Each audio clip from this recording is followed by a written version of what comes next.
Alrighty, guys, hello. So, how was your day? Tell me the best thing that happened to you today, the most amazing one, please.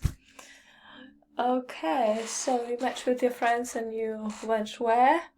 Ooh, to watch it. Do you like Stephen King? Nice. Okay, so the most amazing thing that happened to you, Valeria, please?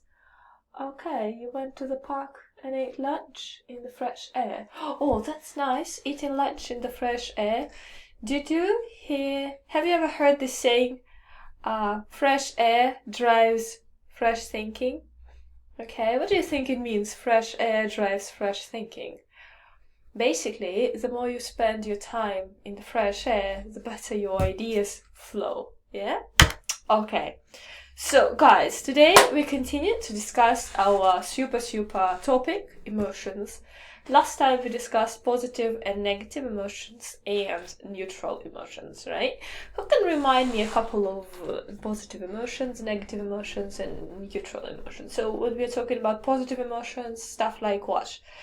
Overjoyed, excited, probably what else? Ecstatic.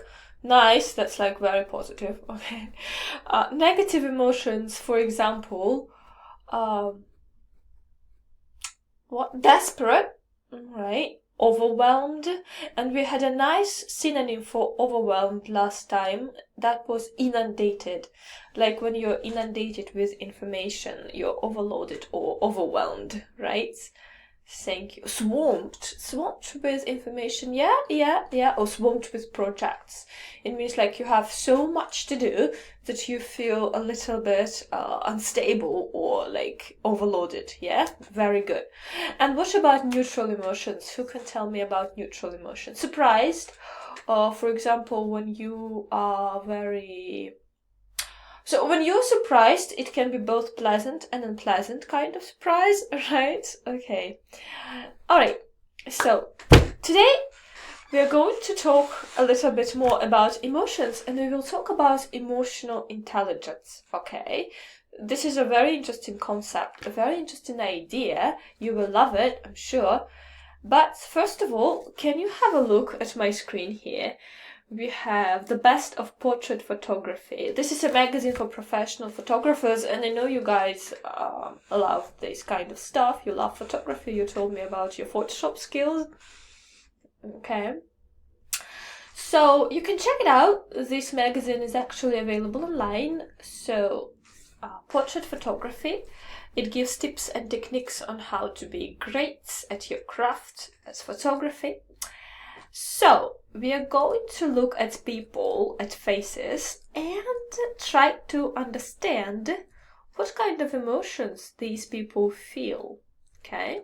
So, if you look at this photo right here, at the people right here, so what do you think they're feeling right now?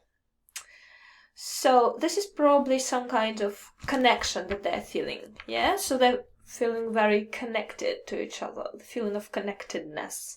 Connectedness, yeah, it can be an emotion. It means when you feel connected to people or maybe to nature. So basically, when you're experiencing the warm and fuzzy feeling of connection. Yep. Nice. So, let's have a look at this guy right here. What kind of emotion is he feeling? What do you think? Uh, Overjoyed, yes. Particularly excited about life. Okay, what else? Maybe he feels naughty. Okay, nice. Thank you. Naughty, right? What else? So, let's have a look at this guy right here. He is in a creative mess. Alright, so if you think about what kind of emotions he might be feeling, what are your suggestions? So he's feeling quite content, I think. Yeah, his like face expression is very content. And he's feeling a little bit pensive.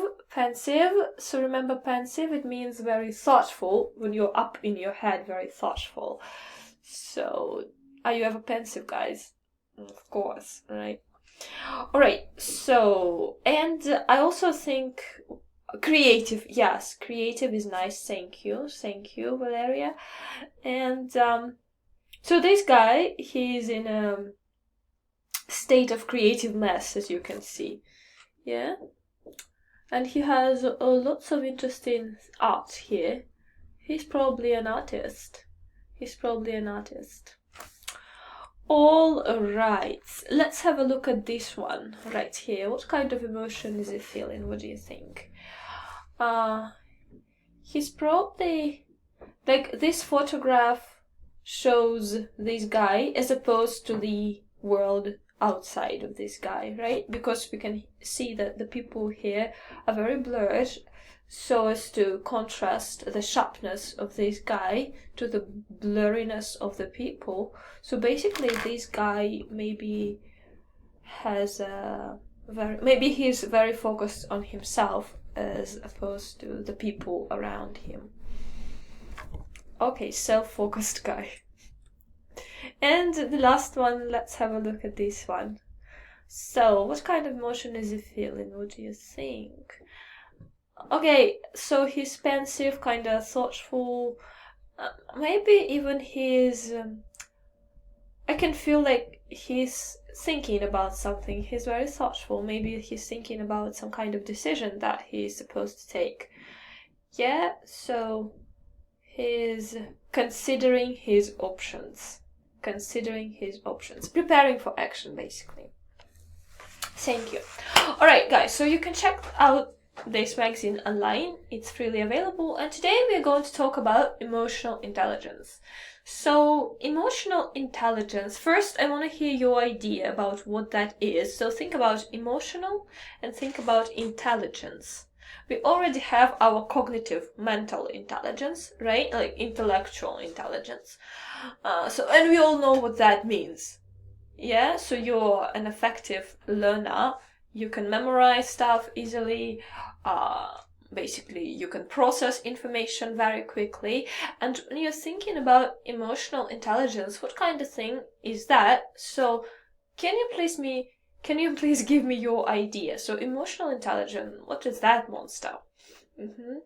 So, when you're clever or intelligent about your emotions, that's a good one. Yeah, basically, that's true. When you can control or manage your emotions, when you're aware of the emotions that other people feel,